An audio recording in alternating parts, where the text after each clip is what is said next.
అందరికీ నమస్తే. Welcome back to wisdom share 1969 cooking videos.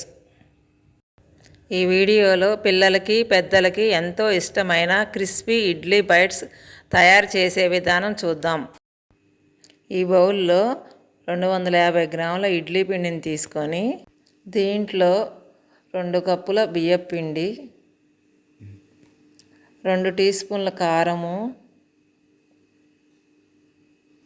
ఒక 1/2 స్పూను ఉప్పు వేసుకొని ఈ వీడియోలో చూపించిన విధముగా పిండిని కలుపుకొని వేడివేడి నూనెలో చిన్న చిన్న బైట్స్ లాగా వేసుకొని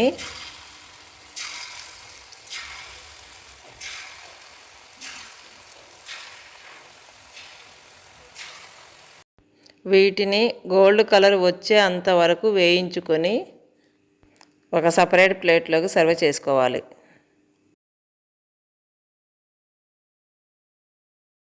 చూశారు కదా ఎంతో స్మూత్గా ఉన్నాయి. వీటిని టమాటా కచప్లో నంచుకొని పచ్చిమిర్చిని కొరుక్కుంటూ తింటే చాలా బాగుంటుంది.